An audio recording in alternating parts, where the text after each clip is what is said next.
sabotaging a relationship.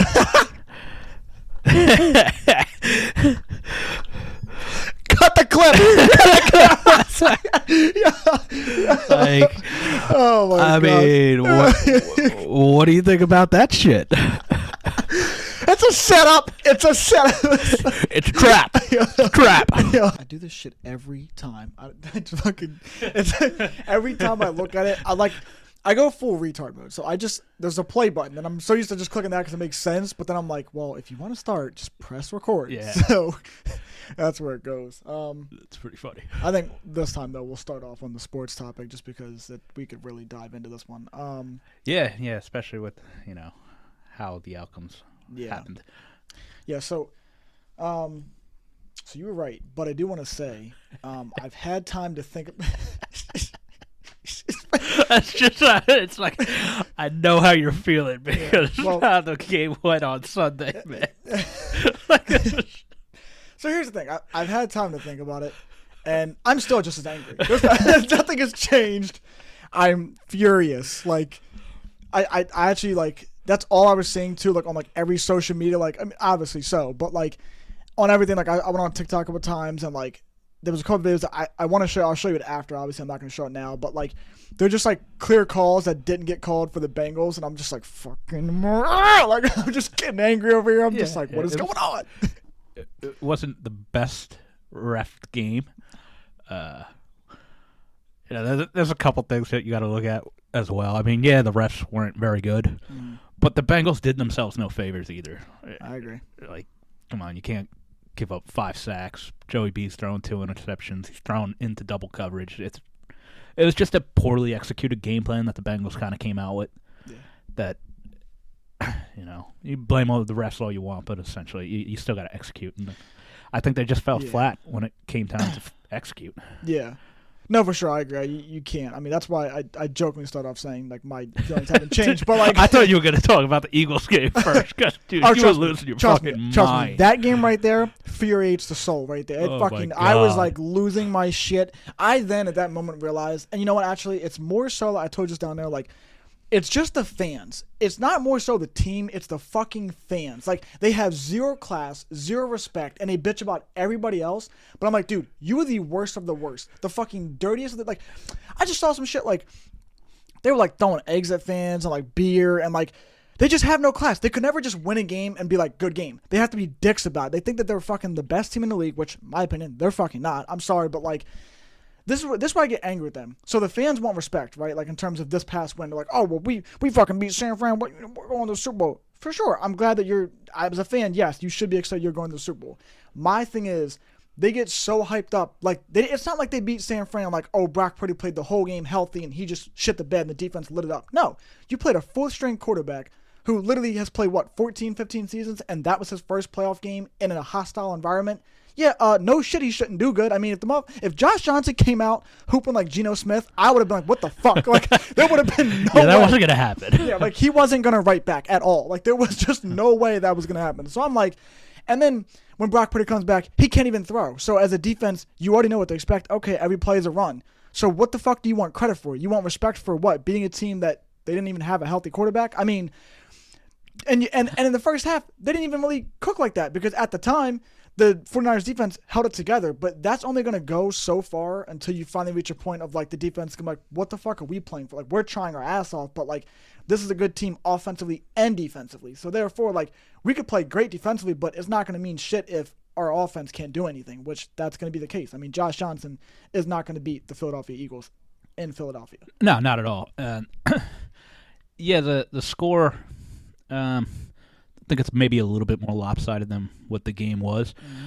Overall, I mean, I picked the Eagles to win that game anyway, so I thought that was going to happen.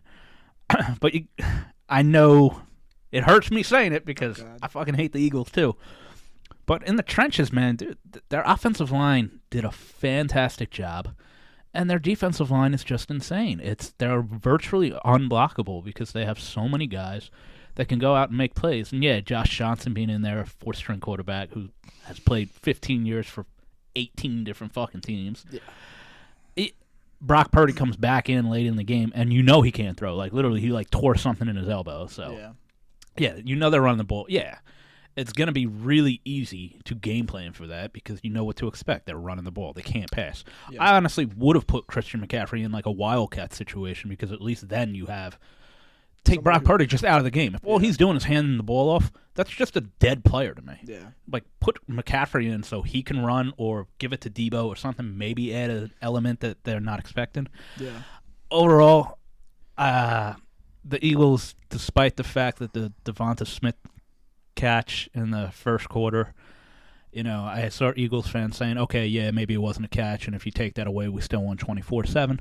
Not the case at all, because if you take that play away, that was a fourth down catch.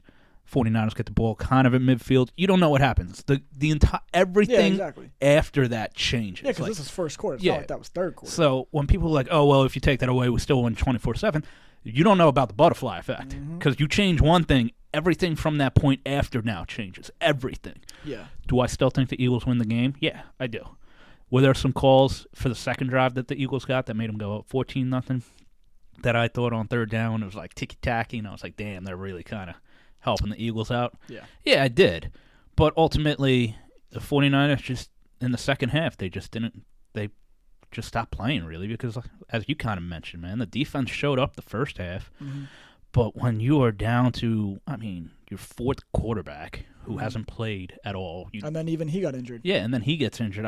What the fuck are you supposed to do? Yeah. So the Eagles, they benefited, but I still think the better team did win because that ultimately it comes down to the trenches.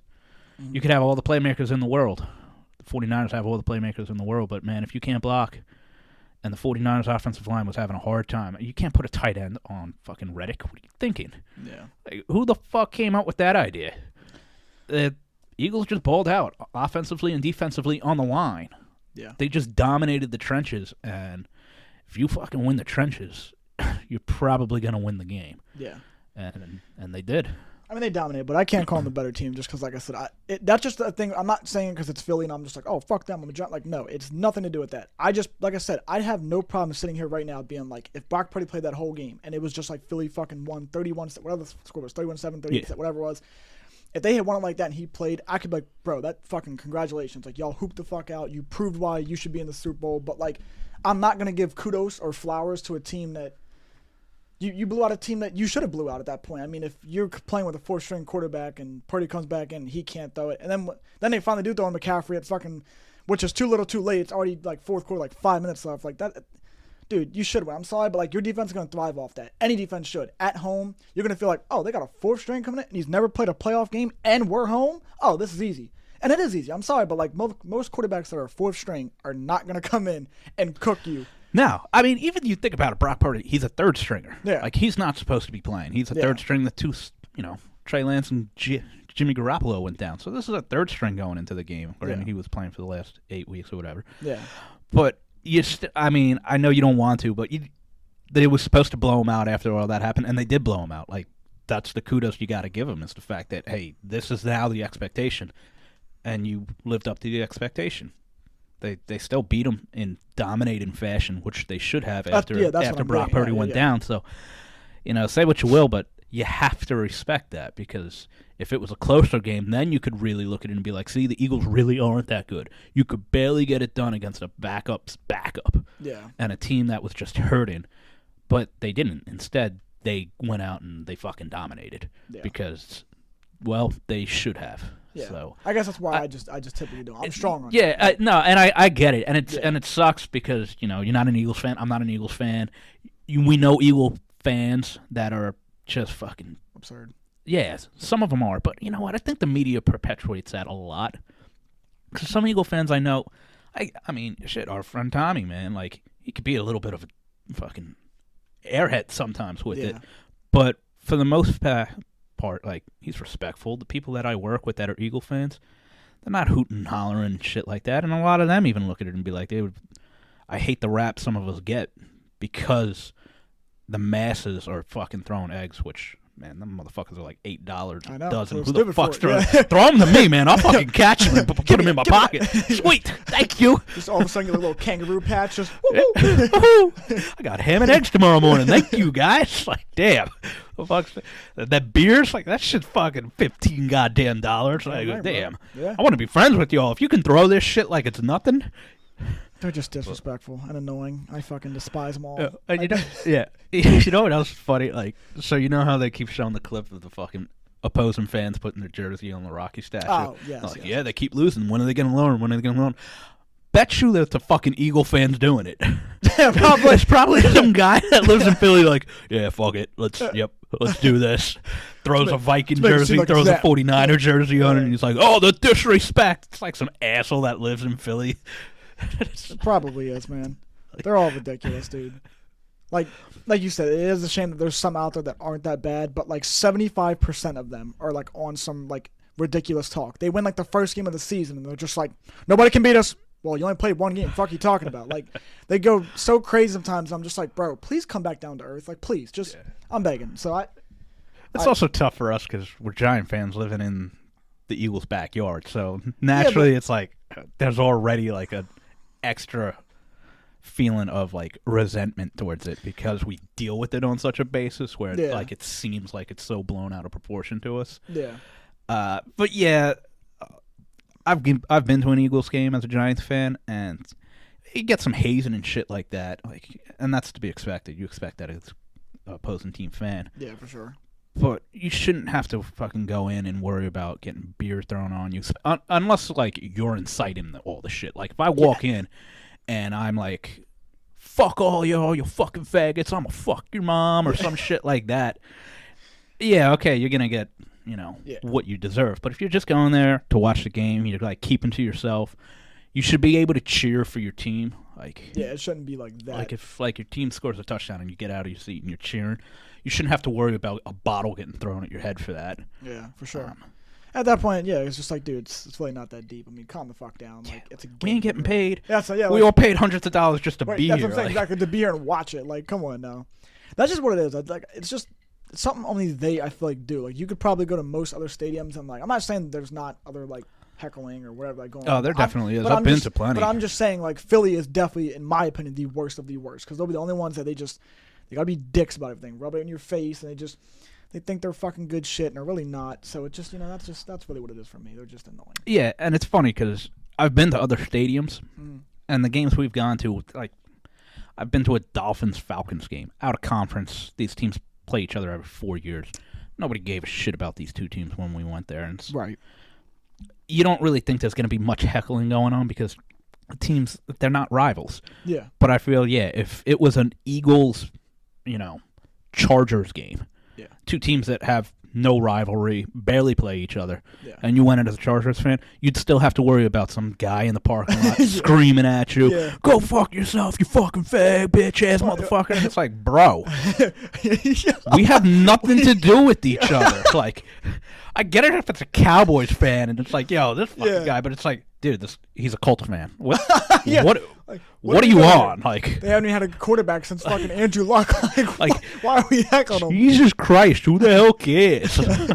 Hey, he's sad enough. Yeah. The guy's a Colts fan. Literally. I don't get it. I genuinely don't get it. They can be obnoxious. Yeah, but that's all it is. They're just obnoxious about it. I mean, I'm not trying to keep going on. Like I said, I'll leave it at that. But like I said, that's just the main reason why I think I really more so have grown a hatred towards them. Is because I'm just like, if they could at least be reasonable, I'm like, yeah, you know what? Like sometimes that's why I like talking to Ant, because Ant can at least be reasonable about his team. Like if I'm like, yo, you're playing like the Chiefs, he'll be like, he even said this after the game, after beating San Fran, he was like, honestly, I still think the Chiefs are better. Most fans, Eagles fans, are gonna be like, Kansas City doesn't even stand a chance. Like, bro, shut the fuck up.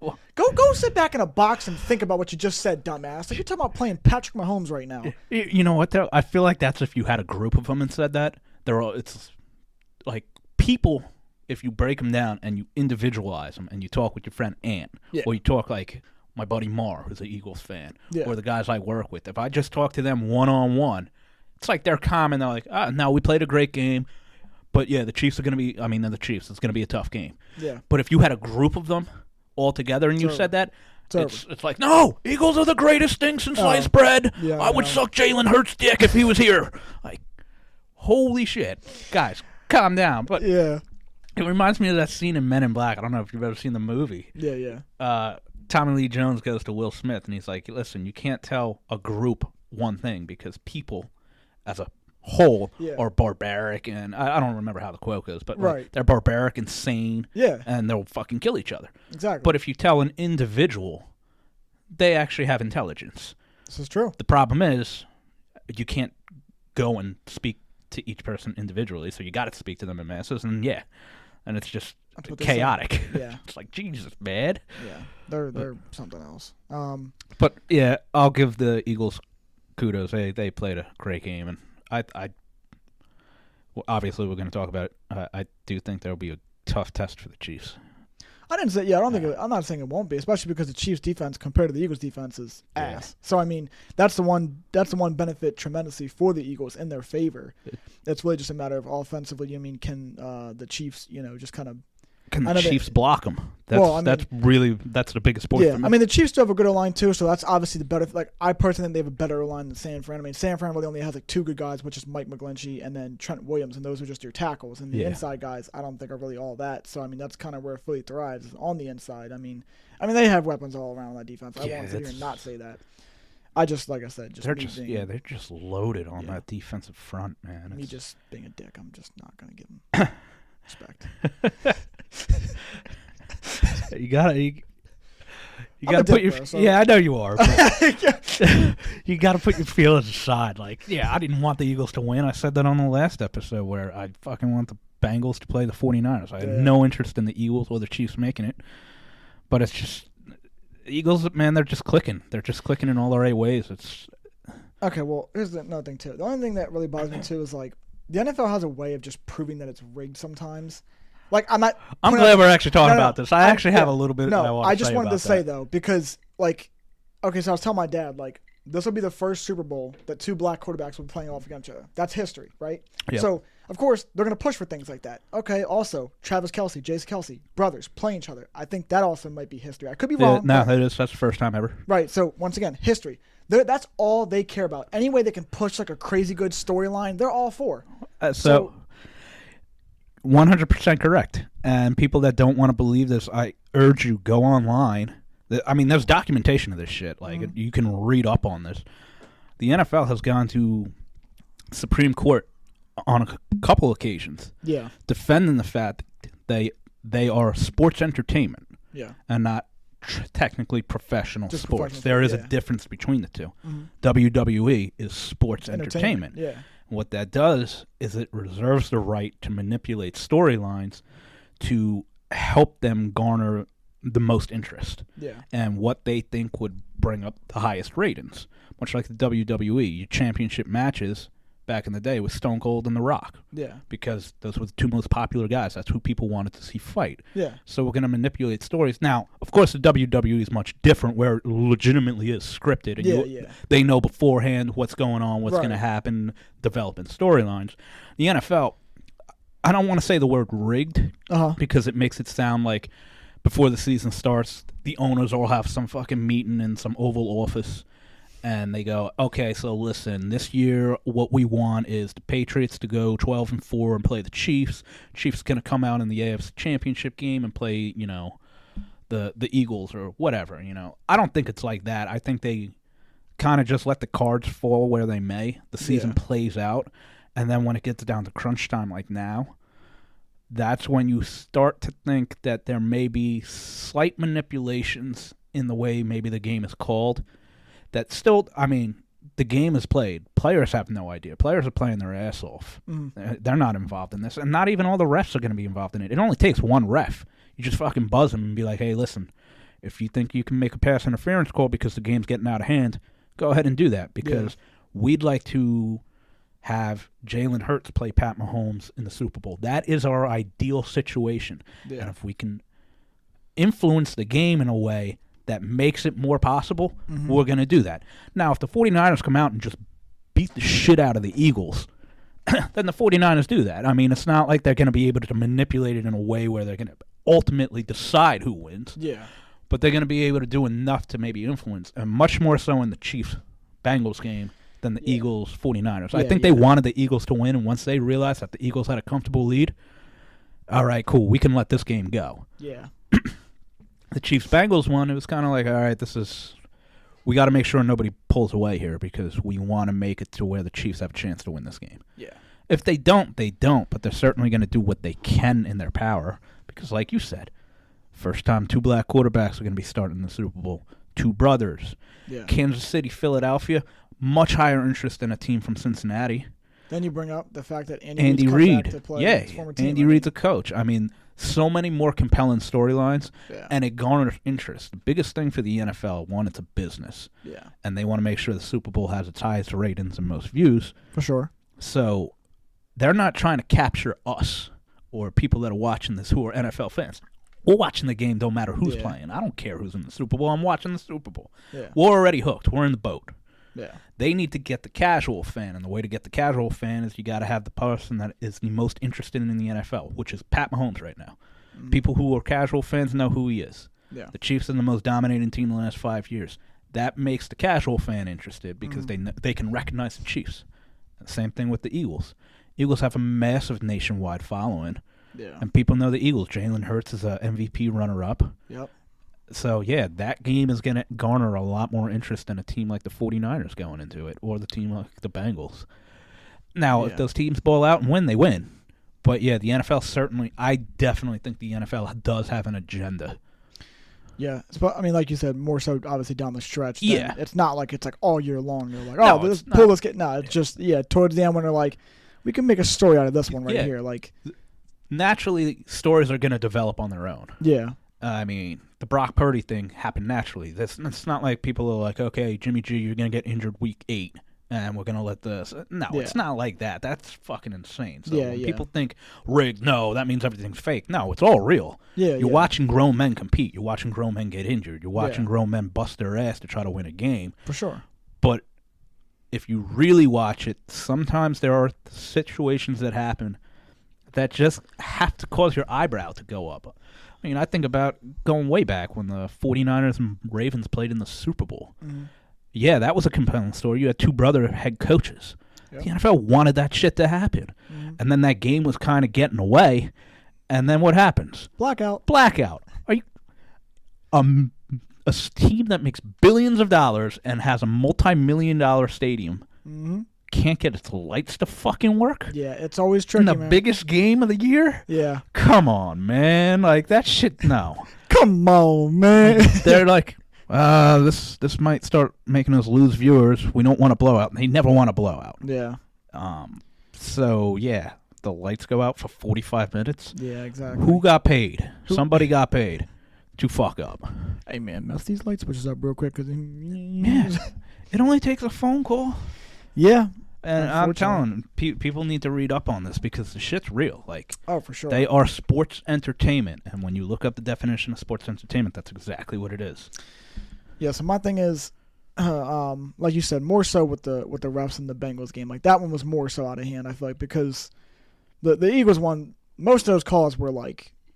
They were genuinely accurate. Like I'm not. They really weren't that egregious. Watch this, I hope they're not looking at me being like, "Oh, you fucking him." Like, no, I said, and you saw. Yeah. I said that most of them were. The only one I didn't like was the face mask, and you knew that. But I didn't like it for the reason that I was saying. I've seen that happen and it not get called because like the guy kind of had his hands in there and then like let go and plus it wasn't something like egregious where it was like he literally like yanked his head and you know what I mean? Which those are completely call that. But like it just at that point it's like the Eagles were kind of already rolling. We already knew Josh Johnson was the quarterback, and we're like, well, you ain't going to fucking do that with Josh Johnson. It's just like, it just felt like, really, dude, like, we're going to call this now. That's why I was getting even more pissed, because I'm just like, bro, this game's already going to be out of hand solely because he's the quarterback. It was kind of like salt in the wound. Right. It was just like, all right, bro. We did disagree, though. I mean, it was technically, it was a face mask. Mm-hmm.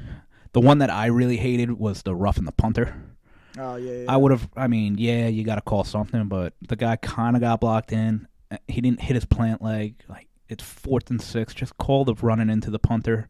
Make it a 5-yard penalty. Yeah. And chances are the Eagles go for it anyway because now it's 4th and 1 and they're an aggressive team. So they might have went for it and got it anyway.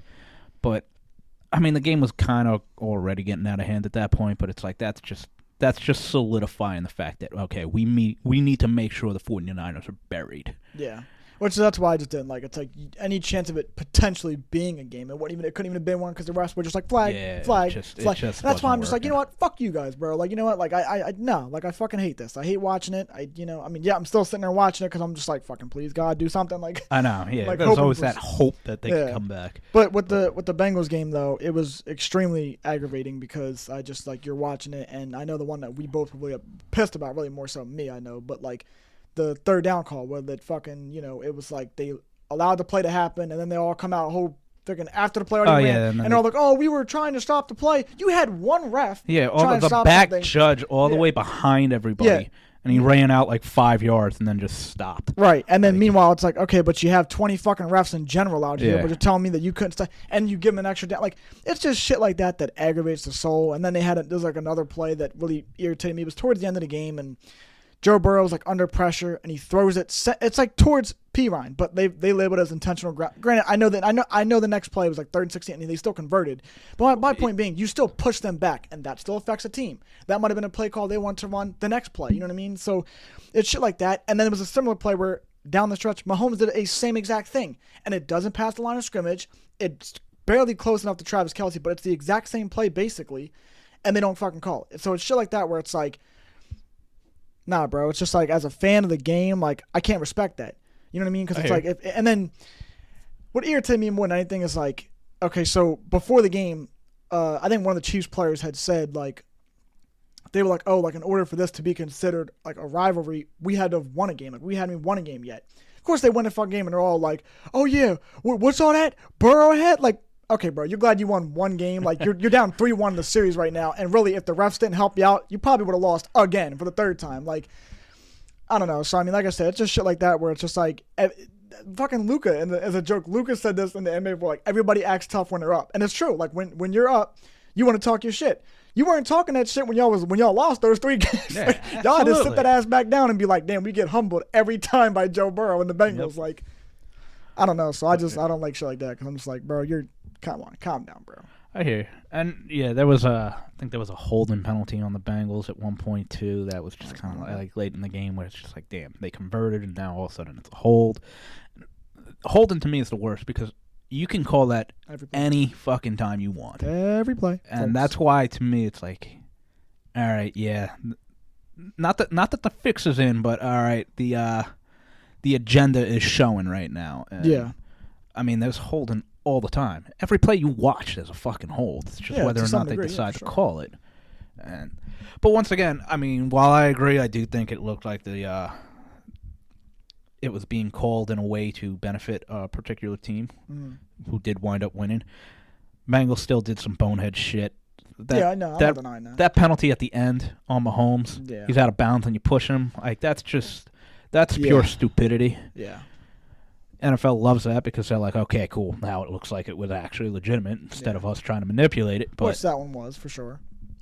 Because it is just irrelevant at that point. It's like there's no need to do it, and he did it that was just a bonehead play. I don't know what you're thinking there. Yeah, it sucks, but like I said, I mean, it is what it is, and I'm not denying, like you said, regardless, the Bengals did their own mistakes to take themselves out of the game. So I'm not denying that by any means. I'm just saying it also doesn't help. The same with the 49ers game. Like, once again, like I said, not regardless of the end day, I can't control it as a fan. I'm just watching it. So Chiefs win, Eagles win. I can't control that.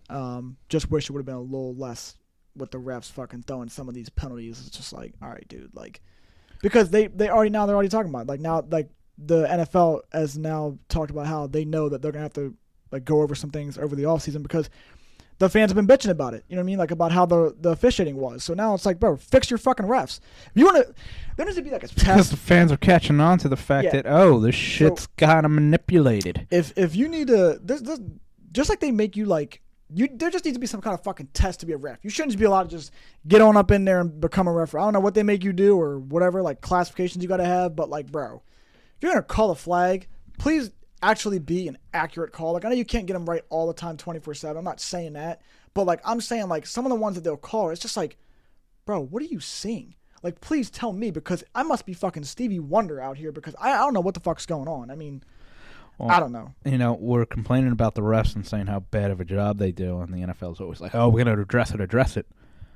No, they're not. Because what we just talked about, if the NFL legitimately has this agenda to push storylines, Yeah. there's always going to be questionable refereeing calling because that's how you manipulate a game.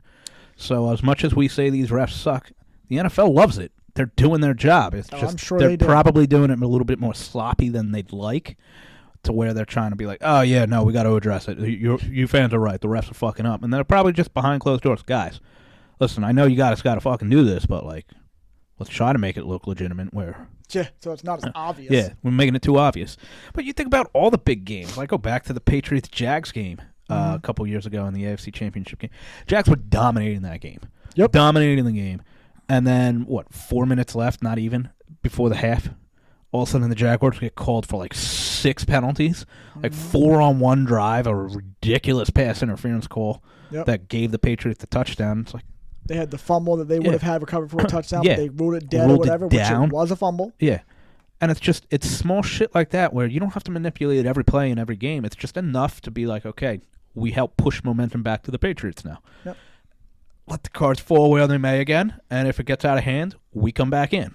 Yep. Like they're just literally managing the game Yeah. and situations to where, they can help a particular team out. Because what makes more sense, Tom Brady in the Super Bowl or Jacksonville in the Super Bowl? You know who cares about Jacksonville being in the Super Bowl? Jacksonville. Jacksonville. The city of Jacksonville. Duval County. That's the only fucking fan base and that Jacksonville has. has. Wait a minute. Yeah. How'd we get here? Yeah. Everybody else is like, really? Jacksonville? There's probably fans in fucking Oregon who are like, who the fuck is Jacksonville? Nobody gives a shit. So why would we want them in the biggest game? No. But Tom Brady? Yeah. This guy's been the face of the NFL for 20 years. Let's put him in the Super Bowl. Yeah. Come on, man. And they do it every time. Those bastards.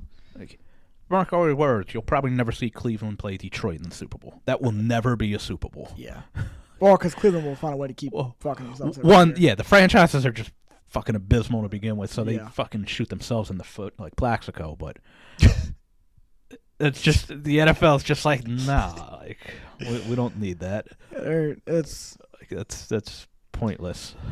It is. Everybody, it sucks because I was just gonna say, I didn't mean to cut you off. I was gonna say like it's just more so like you wish it could just be to the point where it's like you don't really want the refs to intervene unless it's like I said blatantly obvious, because it's like you want to feel like even if it's not your team playing in the big game, you want to feel like okay, like whoever wins, like that was just them winning. Like it wasn't like, oh well, there was that big pass interference call in the fourth quarter with a minute left and that was huge. Like you don't want to fucking have some debate going around like, well, if you would have never got that call, I mean, who would have knows? Because like you said, like you do never know. Like it is a game of momentum. So at the end of the day, like you could be sucking the entire drive, and all of a sudden your defense gets a pick or something. All of a sudden, whew, just like that, it's flipped and it's in your favor. You know what I mean? So yeah, it's funny. Ironically, the Super Bowl is the one game I don't think the refs will try to manipulate too much. Usually not. With the exception, I mean, I know I brought up the 49ers one with the blackout, but that's not the refs. That's just the NFL being like, okay, this game's getting out of hand. Let's try to maintain, maybe like nip it in the bud. Yeah, nip that one in the butt. Mm-hmm. But I think they let the Super Bowl kind of play out how it's going to play, because now it's the final two teams. There's no other storyline. Whoever wins who. Like but yeah, leading up to the Super Bowl, there's definitely teams that they would prefer to see succeed. Yeah, for sure. Well, now I guess we move on to our picks for who you got winning the big game. Oh, fuck, man. Yeah, you know what that means. You don't have to say it. I don't want to say it. It boils down. Shut your mouth. Shut your mouth. I think I could help with the whole pan. You were interviewing a job where you clean toilets. Oh, gee, I'm sorry. Go ahead and say what I know you're going to say. Yeah, it's the team that will be probably wearing green. Andy Reid's previous team. Well, the Chiefs have a little bit of green on. Looking like a fucking Christmas tree going out there. Well, if you think about the field, I mean, the field's green. Well, what are you implying here? It's just that offensive line is unbelievable, and that defensive line is unbelievable, and that's where the game's won and lost. Yeah. You have all the playmakers in the world, but if nobody's fucking blocking, it don't matter. Yeah. And they are riding fucking high. Mm-hmm. And unless Pat Mahomes plays out of his mind, Yeah. I just don't see how the Chiefs slow down the Eagles' offense, and I just don't know if they block the defense well enough. Well, the good thing is at least Mahomes gets like 2 weeks to rest, basically. Yeah. So I mean that's goodness, especially with the high ankle sprain, because it still might not even be fully healed, but it'll be a lot better than what it was. I mean, and he still played fucking great, even though even on Sunday he still played great. But it's just the Eagles just look like they're firing on all cylinders. That defense, I can't give enough props to that defensive line and that defensive unit, man. They're definitely hooping out right now. Yeah, I mean, pick your poison. Who are you blocking? Somebody's going to run free, and they have so much depth there. I know I say it all the time, but the fact that you can rotate guys in and out of the lineup all game, where everybody's always fresh and at 100%. Nobody's injured. I mean, they have all 22 starters. I just don't. Monkey bastards. Yeah, they're just fucking really, really, really, really good. There's just nothing else to say. They're just.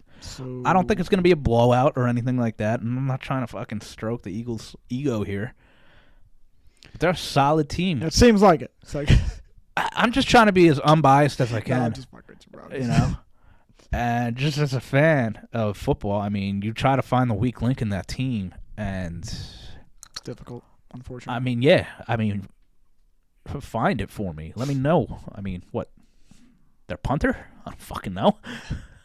Probably. He somehow managed to hit a fucking cable when he was punting the ball. He's got his own strengths, I guess. Who knows? They're just solid in and out, man. Which is unfortunate, but yeah. I mean, yeah. Yeah, I mean, yeah, for us, because it's not like this team is going anywhere. Yeah. We got to play them twice a year, so that's never fun. But there's a lot of pain going on in my heart right now, man. It's Sunday was a rough day for me, bro. It was really rough. Yeah, Sunday didn't go that well. Yeah. It just, no. I mean, I won 100%, so I did call Chiefs Eagles, so, that was kind of cool. It's because I know the fixes we're in. I was looking at it like from a business standpoint. What would be the most compelling Super Bowl matchup? Chiefs Eagles. Yeah. And you weren't wrong. I mean, they were going to do it like that regardless.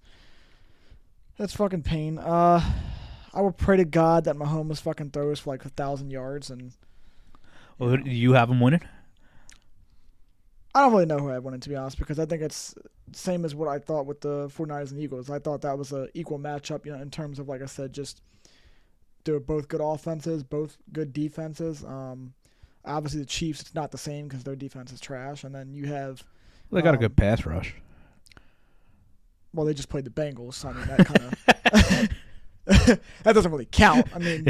yeah, true. Yeah, trust me. If you look at their stats... Solid point. If you look at their stats defensively and pass rush, I guarantee you they're probably like top 20. They're just bad. But they got a good defensive coordinator in Steve Spagnuolo. Yes. And so any chance I get to... Stevie Spags. That's right, dog. That man knows what he's doing. But, yeah, he's going to have a tough time dialing stuff up, against that Eagles offense. So, I mean, yeah, I hate to say it, but just because the defense that the Eagles have, like, that's a hard factor to, to go against. I mean, like I said, unless Mahomes, like, has, like, this insane game and, like, and the Chiefs defense is like, oh, we're going to thrive off that. Like, I don't know. I mean, you'd hope it'd be close, which I think it should be maybe, but I could see it in your eyes. You're reluctantly trying to not say it. Yeah. But yeah, I think you're leaning more towards my side as well. Yeah. They're just good. Mama didn't raise no bitch. Fuck them birds.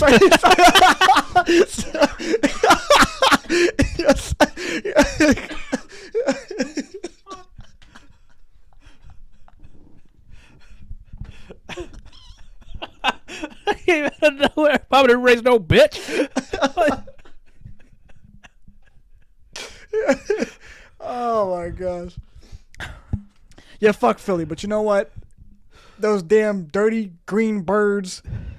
I just hate the fight song, man. I don't want to hear that shit all summer. Oh my gosh. Fly, dude. Eagles, fly shit. All summer. Bro, you're going to hear that for like 10 years. They're not going to live this shit down. No, they let the first one down. You don't really hear too much about it now. Took a while, though. It took a while. Oh, yeah. But, oh, my God. that was their first nut, man.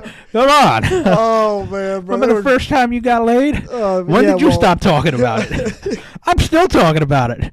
It's like 18 years ago. I'm like, oh, my God. Look, man. Let me just hate him, all right? Let me just hate him and despise him any way that I can. Fuck those dirty bastards, man. It just... Any way that I could just throw hate towards... It's just like Dallas. Any way I could say something, like, rude or just fucked up. But I'm going to do it. Yeah, I'm going to do it. You know what I mean? Hey, man, you got to think about the viewers, man. There's probably a lot of Eagle fans out there. Yeah, I might get jumped if I try going somewhere. You know what I mean? So I'm not going to go somewhere. You might, yeah. Yeah. If I don't go somewhere in Philly, though, I'll be okay. Which I don't really go there anyways. I mean, dirty-ass city. So. We've talked about it. It is. Yeah. Cheesesteaks are better in Delaware County. Talk about it. It's because that cheese whiz. I don't like the cheese whiz. The whiz. Yeah. Whiz. Yes. Oh, actually, on a side note, though, did you see the dude Kellen Moore? He actually signed with the Chargers. Oh yeah. Did you? Yeah. Which honestly, I heard them talking about that. I didn't see that it was official. I was surprised because for Dallas, that's actually a huge blow because that dude's actually really good at calling plays. And it's not his fault. Dak sucks. That's what I mean. So and Herbert's already good. So I feel like getting that's just gonna. I mean, the only problem is though they have a head coach that is Kyle Shanahan 2.0, and he likes to fold games too. So until they get rid of that trash can at head coach right now. Yeah, I feel bad for Herbert because that man's got so much potential, and it's really not even his fault. Like, if he was with any other franchise, he probably would somehow turn things around, but he's got a terrible head coach, so. It's the Chargers way. Have an amazing offense, have an amazing defense, and not make the playoffs. Or make the playoffs and lose instantly. Yes. It's the Charger way. It's pain, man. I feel bad for, that's why I was like, it sucks being a Giants fan, but it's like, damn, imagine what they feel like. You know? They've had so many golden opportunities, and they're just like, damn, we just can't get past this first round. It's like they were the best team in the league for like 10 years and couldn't even get into the championship game. Yeah, I know. It's pain, man. It's unfortunate, man.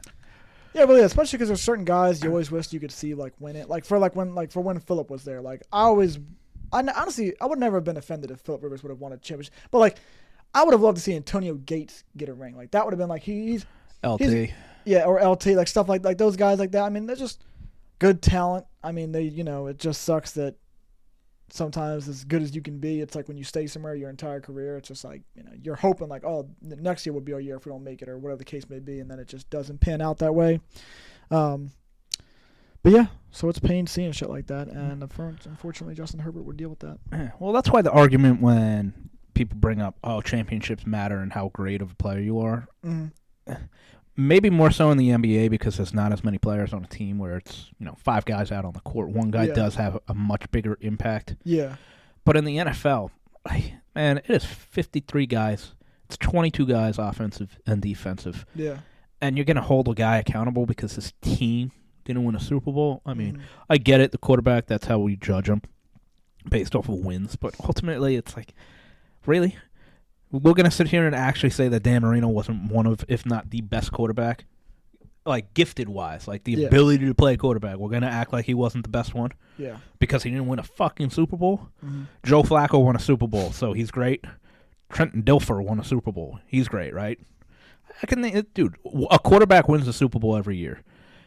And a tight end, Antonio Gates, never even got to play in one, but we're going to sit here and say he's not one of the best tight ends of all time because he doesn't have a Super Bowl win? Who the fuck cares? Yeah. Take all wins out of the equation. Antonio Gates, when you watched him on the field, was he one of the best tight ends you ever watched? Yep. Fuck yeah, he was. Oh yeah, he was. I don't give a shit that he could have been on a team that was 0-16 every year. He'd still be a top 5 tight end. Well, if I actually made a list, I don't know where he'd be, but he'd definitely be considered in the top 5, top 10. Yeah, he'd definitely be up there somewhere. I don't know where. Because there's a couple tight ends that I think get lost in the mix, especially with modern era. Yeah. Where we look at one, we're so jaded by numbers that we consider, if you didn't have 100 catches, you're not that great. It's like tight ends were way different back in the 70s and 80s. Like that wasn't their role. Yeah. You can't hold them that against them. It was just a different time. Yeah.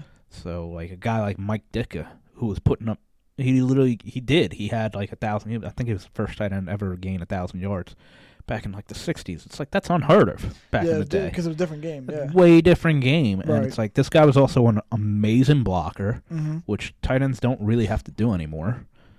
We're gonna discredit him because he doesn't have anywhere near the type of numbers that the guys do now. It's a way different game. It's an entirely different game. It's not even comparable. Yeah, the guy was an amazing player. And I think he gets lost in the mix because when you look at numbers, people are going to be like, dude, his number, like, that's like Jermichael Finley numbers. It's like, but it's like. Damn, shout out Jermichael Finley, yeah. I'm not talking shit on him. He was good, but it's like, that's really what it is. No, yeah, but he just wasn't like all that. Yeah. And it's like, damn, you're going to. That's why you can't look at numbers when you decide this shit. Yeah. So. Well, it's crazy. You talk about, like how it kind of gets lost like that in like modern tight ends just because the game's changed and stuff like that. But I already know guaranteed off the, like, I'm not gonna say like they're my guaranteed top two, but like right now off the top of my head, like who I would put in like a top two scenario, like only because it's who I can think of. But like I've always loved Tony Gonzalez and I've always loved Antonio Gates. Those are always my favorite tight ends. Like I guess you would consider Antonio Gates modern because he's still modern. But he's like modern. But he's still, I don't know, he just was, a player that, I'm not going to say he never got his recognition because I feel like he did. It's just, I guess maybe it just didn't really get talked about as much because obviously he never won the big game or he never, like, went to, like, really that many big games. And even when he did, it's like, fill up shit the bed, basically, I feel like, so. Well, it's also tough because Antonio Gates is playing in an era where you had Tony Gonzalez. You know, Tony Gonzalez was playing. You had a guy like Rob Gronkowski start playing. Yep. So he was playing in an era where they're really good tight ends. Yeah. I don't think maybe he doesn't get talked about enough, but I think he gets talked about correctly. Yeah. I don't think any NFL fan would look at you and be like, no, he's not a top 10 tight end. Everybody would definitely agree that he's definitely up there where they have him on the list. Yeah. Can vary. I don't think anybody would have him at 1. Yeah. I don't think you can. I think if you're a real football fan, I think most people are either going to have Tony Gonzalez at 1, or some people might put Gronkowski when he was in his prime because he was just something else. He was a dominating figure. Personally, I have Tony G at 1 for tight ends. And I wasn't saying that those two were my like 1, 2. I was just saying in general, like I know they'd be my top. Yeah. They're definitely up there. Yeah. I watched one guy on one of these shows, and he had a list. And I don't know if he was doing it as I might have misread it, and maybe it was like top 10 tight ends from. It couldn't even have been from the 2000s because he had Kellen Winslow, like the original OJ from San Diego.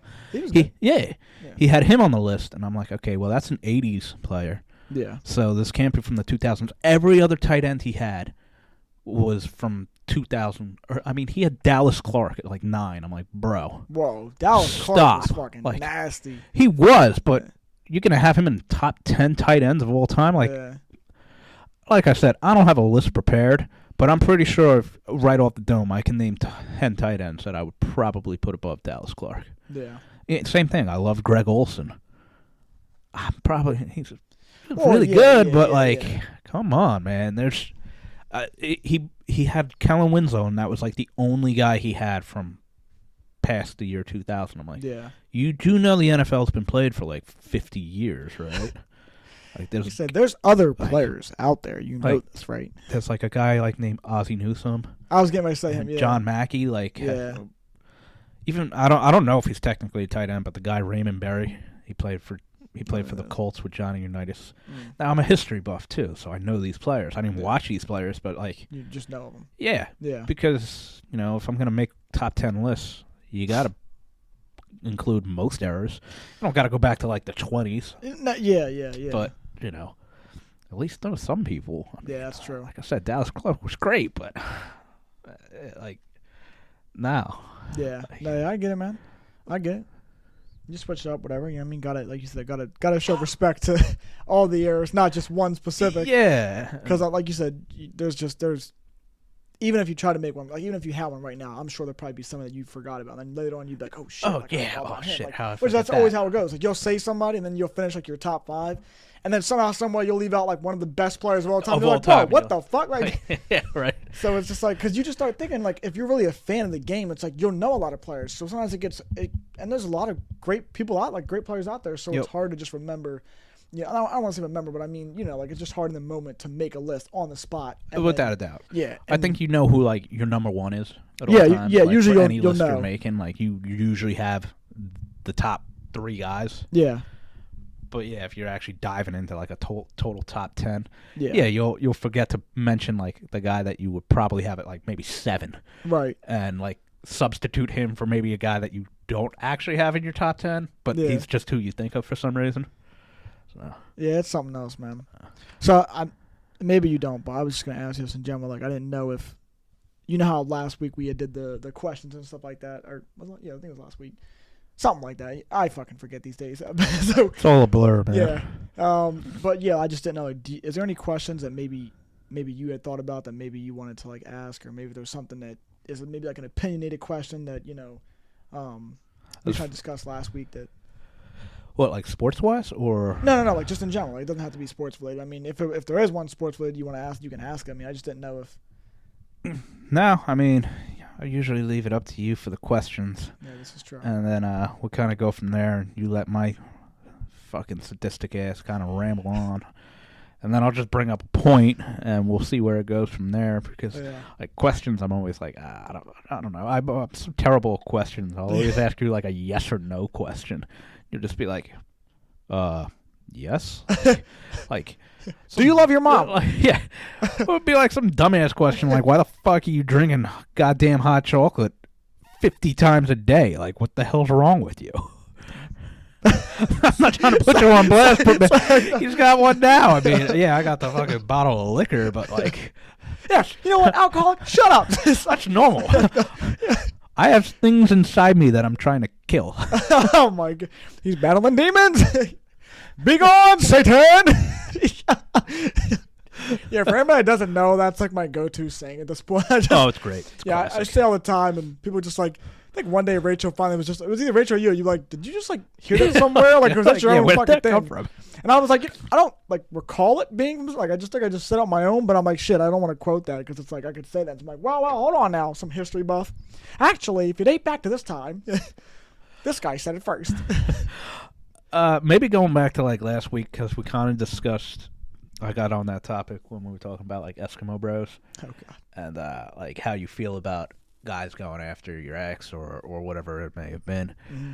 I guess my question, because it's kind of relating to situations that we've both been involved in, and I'm sure a lot of other people have. Interesting. Sabotaging a relationship.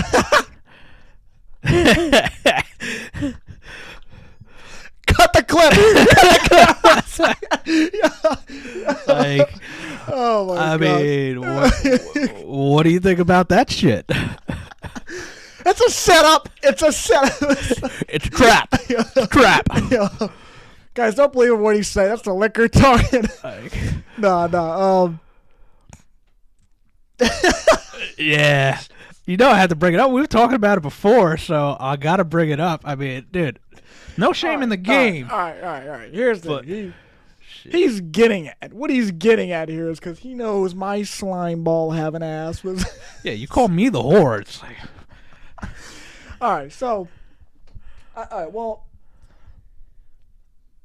I don't know, because... like that whole saying, all is fair in love and war. Like, yeah, if you really, really love the chick, that like you can't let her go, even if she's with somebody else. Well, so here's the thing. I'm just explaining it to the viewers, kind of what that question is based off of. Where you're really into a chick who's involved with somebody. Right. What do you do, and what do you feel is right and wrong? No, so here's the thing. Like, I joke about it, but like realistically, like if somebody's with somebody, I would never like cross that boundary. I never cross that line of like, because like we said last time, like I don't condone cheating. I just don't do that. Like I would tell that person, like, look, like if I could tell something was there, like, and I was feeling her and she was feeling me, like, but she's in a relationship, I'm not gonna really do anything unless I know like you're done with him. Because like I said, I would never want to put like, I know what that feels like to be in that situation of like, damn, you know what I mean? So yeah, I wouldn't really act on it, but at the same time, like... Here it is. Let me justify this. I'm not a piece of shit because this is why. But let me explain to you why I might be a piece of shit. Oh my gosh. All right. Yeah. So, Yeah. yeah, I'm a piece of shit. But, yeah. Come on. Hey. Look, you got me all flustered. Cat got your tongue and shit. No, all right. Let me really get serious for a minute. All right. Settle in. Yeah. Figure out how you can articulate this in a way that doesn't make you seem like a douche. It doesn't make me seem like the biggest piece of shit in the world. Oh God, look at that pile over there. That's me. Yeah. No, but so at the same time though, if you gotta plant the seeds, you know what I mean? You gotta like. Here's my logic. My logic is just like fucking gardener over here. Listen, man, we all want to see the crops grow, you know. Like, just saying. Every farmer wants success. I'm just trying to get like look at little baby carrots. And then it'll sprout into something big. Oh, I love it even more. No, like, yeah. So serious. Let me get serious for a minute. Yeah, like, I'm not sitting here saying I'm innocent because, you know, like, if I was interested in somebody and, like, they were in something and, like, they kind of, like, if they, like, put a post out or something like that, and you could tell, like, they're, like, maybe a little bit of unhappiness or, like, rockiness in their relationship, I might just be like, you know, like, how you doing? You know what I mean? Like fucking Joey from fucking how you doing? But, like, just check in and just kind of be like, you know, like what's going on? You know, kind of thing. So yeah, I'm a bastard. What are you about to say though? No, I was curious on your input on it. You know, I've done it too, where we kind of sit on the sideline and wait, like we're their friend, but you know, we're not really their friend. Yeah. But you know, you're not obviously advocating on her cheating. You're not trying to get her to sleep with you while she's with a guy or anything. You never want to start a relationship with somebody that does that anyway. Yeah, because if she does that, yeah, with you, then she's gonna turn around and do it on you. So, yeah. Not literally. Yeah, you never know. You might wake up. Holy shit! Why are you fucking on me? But yeah, it can get a little blurred lines, I guess, where you know you get couple, you say some slick shit with them, maybe you flirt with them, and you know you're not trying to make the relationship fail. You know, it's kind of like you just say things that maybe potentially push her into persuade. Yeah, like we talked about. You know, there's a table that can withstand 50 pounds. You know, maybe every other day you walk by and you know you just drop a couple books on it or something. After a couple months, all of a sudden the table breaks. Holy shit! The table broke. Did you break the table, or was it the books that you just conveniently placed on it break the table? It was the books. It was I'm the not books. sure how they got there. You know. I mean, it gets tough. You know, I feel like if you really love the person and you know you love them and they might love you, I mean, like they say, all is fair in love and war. Mm-hmm. Where how are you supposed to stop yourself from going after it? But then it comes down to what we talked about, and one of the features I like in people is the integrity. Yeah. It's like maybe you just don't do that.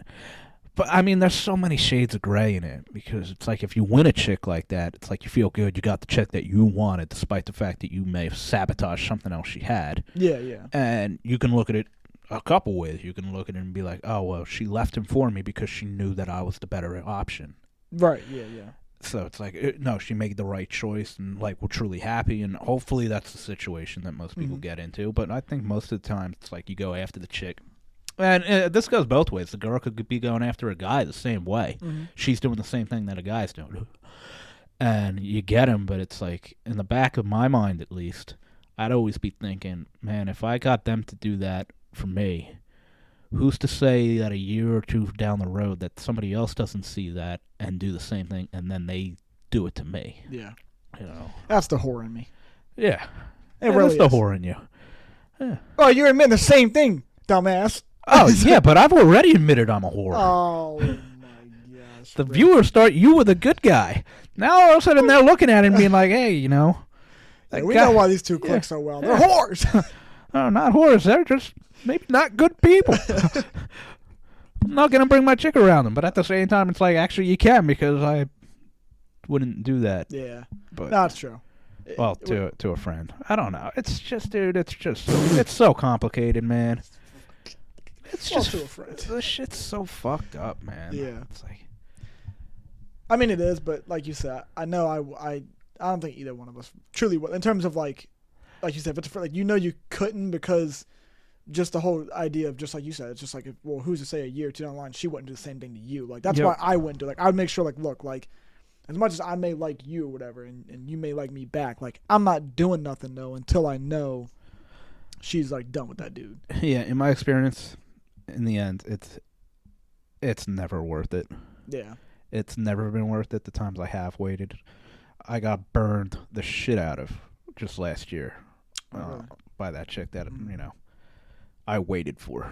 Yeah. And, you know, it happens. Yeah, you know, this is true. I mean, she finally broke up with him. I'm thinking, oh, my God, finally, here we go. Right, yeah. And then, like Casper, man, she was ghosted. Gone, man. She fucking made Eleanor and Gone in 60 Seconds look slow. All right? Fuck.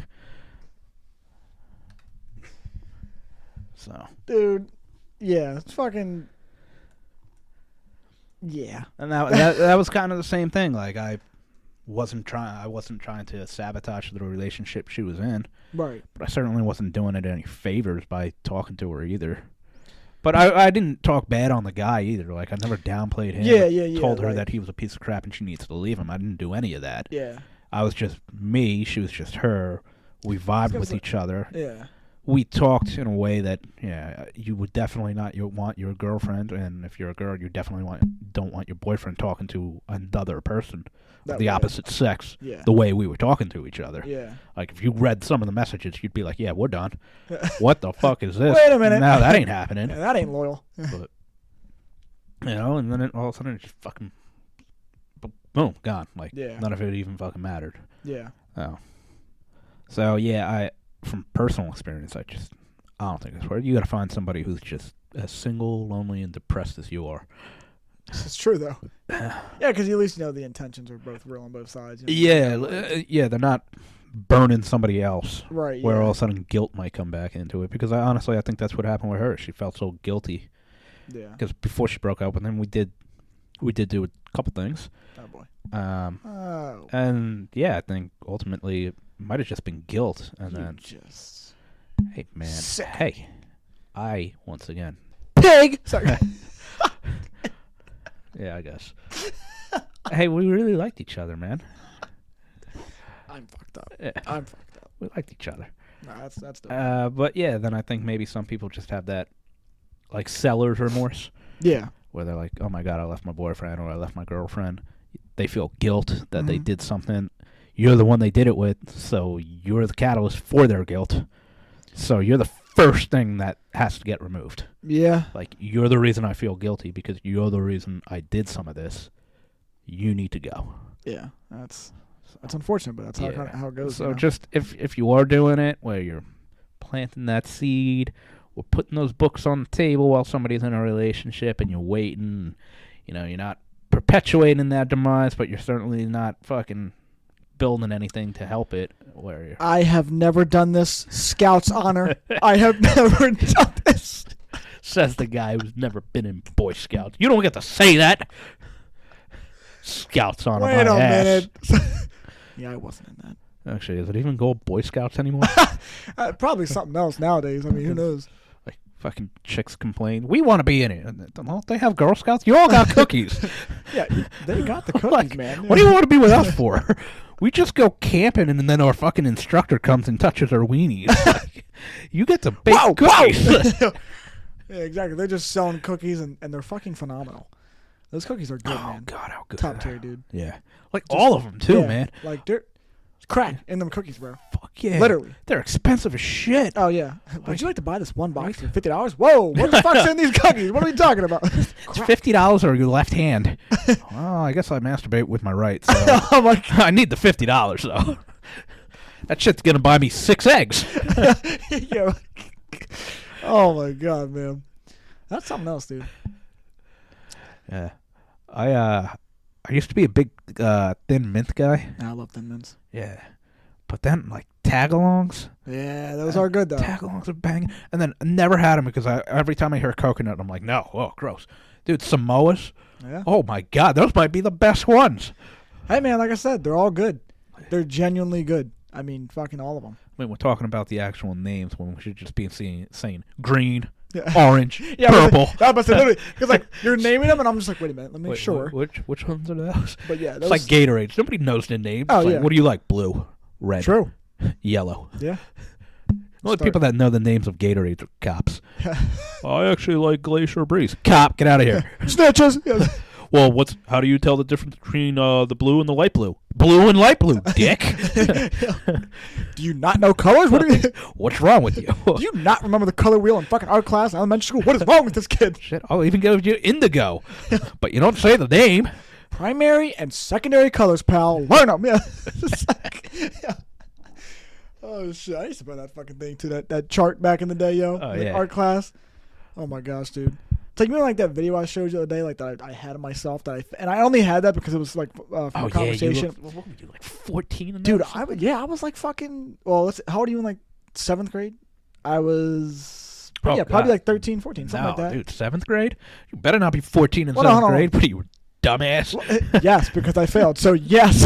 Did you? Yeah, you didn't know that? No. Yeah, I failed. I failed 7th. Oh shit, you failed 7th? Mm-hmm. Oh, so you probably were like 13. Yeah, I probably was like 13. Yeah, I think I was like 13. Yeah. When your birthday is January. You know what? And they do it differently down here. I started school in a different state, so it was different. But I was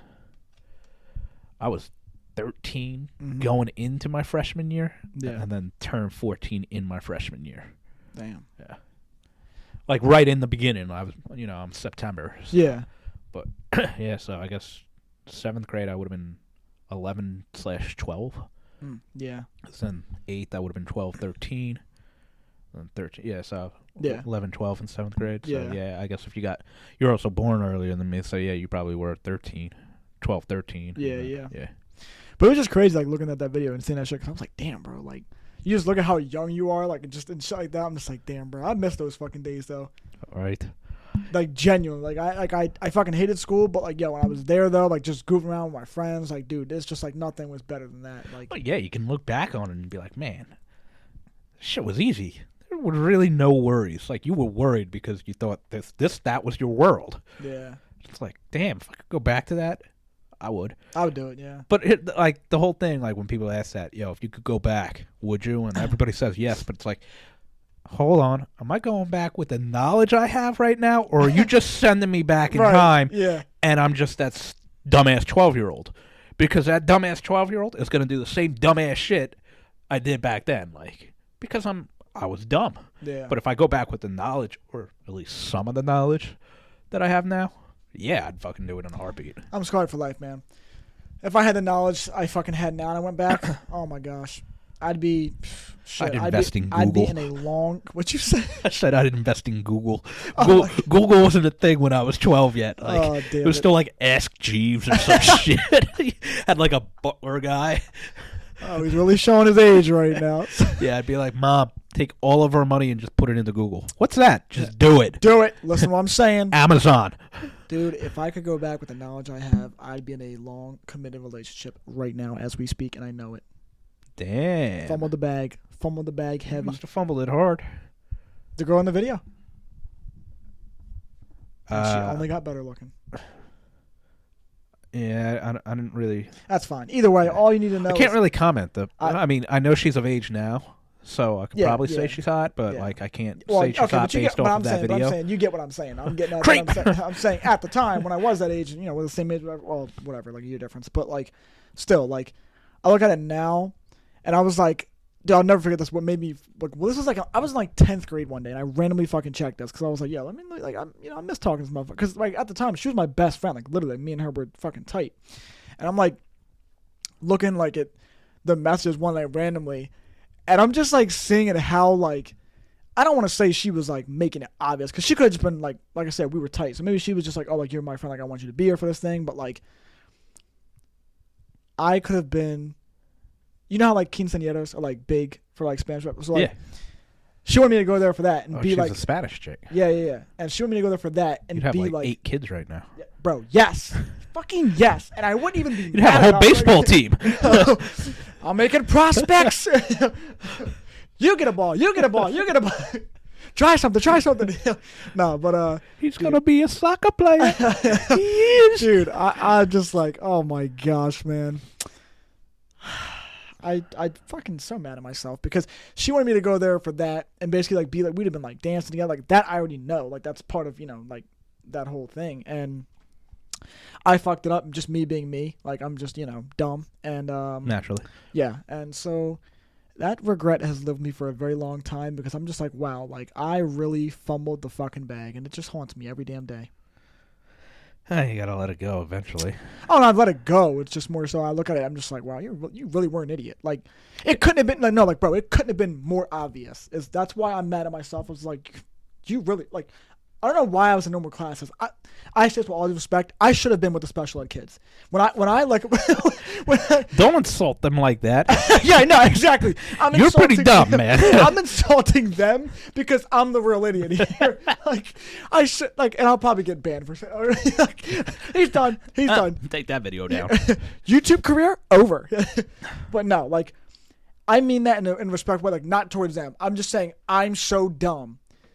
That it's just like, how? How do you get away with this? How was this guy in regular old classes when he just fumbled it that poorly? I mean, it's just, yeah. Oh, it's just immaturity. Yeah. It's just something, man. I'm an idiot. I was funny. It's funny you bring that up because I was actually talking to myself at work. Yeah. Yeah. Oh, all the time. Yeah. I talk to myself every day, all day. Like, I have to. Who's a good boy? I'm a good boy. Yeah. I have to hype myself up. Like, yeah.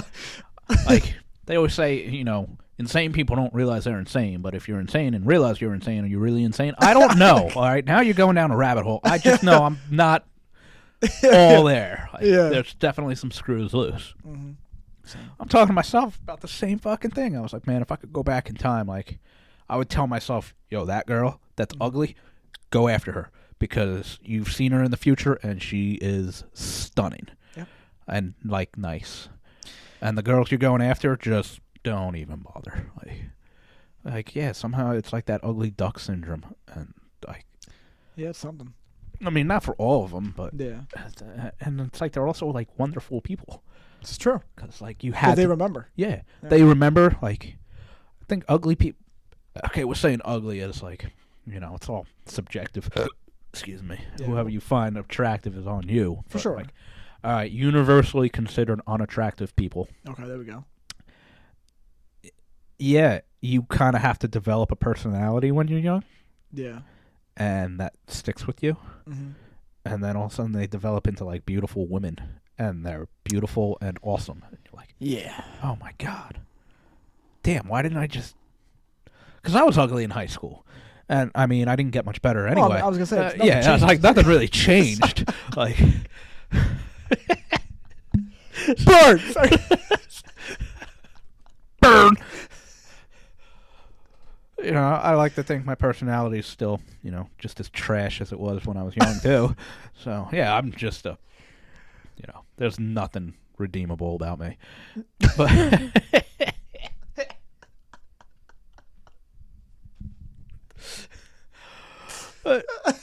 it's funny, like, high school molds you into, like, believing, like, what you need to be for the rest of your life, it seems. Yeah. It's funny that you could bring that up because, there are definitely instances where you're like, damn, I dropped the ball there. Oh, and also another thing, too, like, now she's even a lawyer. I'm like, shit. Oh, she would have left you anyway then. Yeah. Hey, man. Listen, hear me out. Not if you plant those seeds, baby. Plant them down. Where's she the lawyer at here? Actually, no. I think she went to. Damn, I'm giving out too much information. She might watch this and know. It's like, if so. Well, she's gonna know because it's you, and she knows you. So it really does. I mean, don't say any names. Yeah. Well, I wasn't gonna. Yeah. You know what I mean? Yeah. Don't say any names. Yeah. She's a lawyer. No, but I think she. Yeah, but I think she went to. Well, go rob a bank, man. Yeah, I know, right? It's like. No, I think it was somewhere in Philly. I don't know where, but I think she went to some college. I just can't remember like specifically. Okay. But and then once I could be wrong. But hey, that's I awesome. Think Good for her. Yeah, but either way, I was just like, damn, man. You know, it's like you're an idiot. You're an idiot. Yeah, you dropped the ball there. Yeah, so shit happens, and we've all done it. I cried myself to sleep. Still? Yeah. That's a little scary.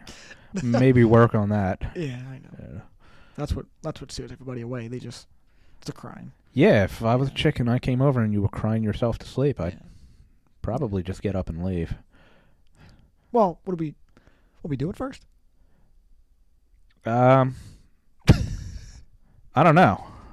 Probably not. Like if you were crying, yeah, I'm just gonna leave.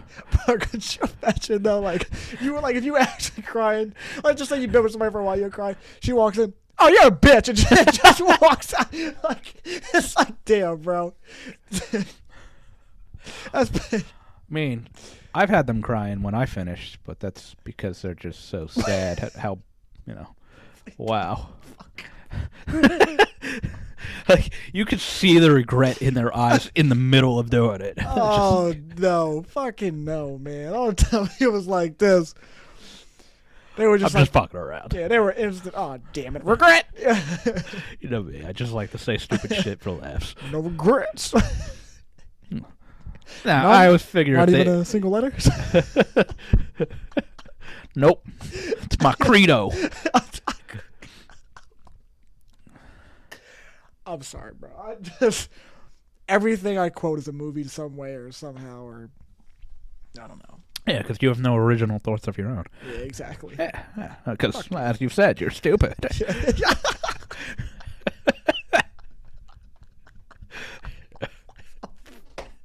the fuck did he say like that? As you said, you're stupid.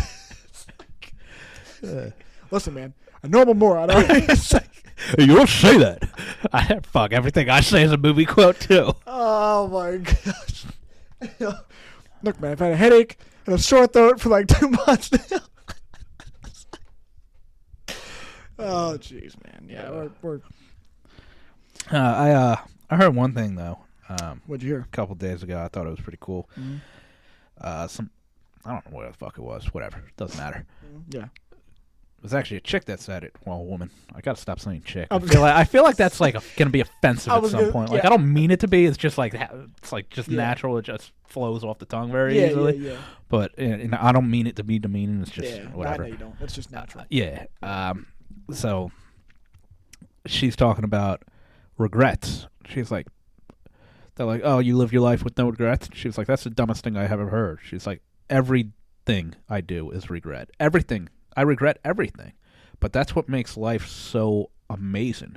You got to find the regret. You're literally living from one regret to the next, but you can't let that deter you from living life because all you got to do is find the regrets that are worth it. Yeah. But ultimately, everything's gonna be a regret. And I was like, sure. That's a different way of looking at it. Like you got to kind of sift through I guess maybe the very negative or pessimistic outlook that kind of makes it seem like it is. But when I really thought about it, I was like, you know what? That's actually kind of a really easy way of looking at things where, yeah, you're going to regret things. You're always going to regret things. Yeah. You literally live in your life from one regret to the next. Yeah. Like, I'm going to regret something. The situation a year ago, I regret ever getting into it. But, I'm not upset about it, but I regret it. Because it's like time wasted. That's true. But, yeah. You just got to find the regrets that are going to be worth it. And ultimately, yeah, I regret it, but it was worth it because for the little while that I did know her and the time we did spend together, it was wonderful. I loved it. You valued it, yeah. Yeah, I really valued that time, Right. I regret how it ended. Yeah. And I regret, you look back on it and it's like, oh, I should have never have been in that situation. So you regret it. But, like, do you really regret it? Yeah. I was like, damn, you know what? That's kind of a different, neat outlook on things. Yeah, rather than trying to live with no regrets. Because if you're living with no regrets or trying to live with no regrets, you're not taking any chances. Yeah, it's true. So. Yeah. You're kind of just coasting in a way. Yeah, you're kind of just like, you called it in. It's like, I don't want to do that because I might regret it. It's like, no, fucking do it. Yeah, whereas like if you do it, you take the chance on it at least. And it's like, okay, well, if it bites me in the ass, it bites me in the ass. But it's like, at least I fucking went for it. Yeah, you know? You went for it. Yeah. So I was like, damn, you know what? This is a wise woman that I would buy a... Yeah. I would buy a drink. Unless, she looked like a whale. Wow. And then maybe, I'd buy her a house. Huh. Or an aquarium. Oh my! Oh, this fucking guy, dude. Oh, jeez. Yeah, no, that actually is a good point. Like a good way of looking at things. You know what I mean? To kind of live and have no regrets, because that's always key. I mean, even when you do, like you said, it's like I always look at things too, like from the standpoint of like you can always learn from shit. So it's just like it's like even like Shia LaBeouf one time, like he was talking about like when he was on a podcast and he was talking about just like.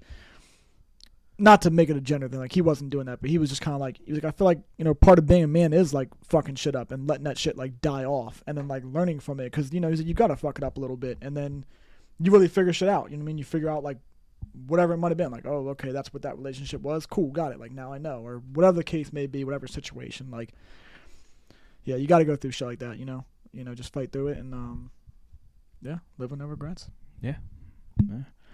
Everything's a learning situation. That's right. Or at least you gotta at least find something within the situation that you can learn from. Yeah. And just take it from there, because we're gonna mess up. We're always gonna mess up. Yeah, we're human. Yeah. So, but yeah, just figuring out where you messed up and how to fix it, so you don't do the same mistake twice. Yeah.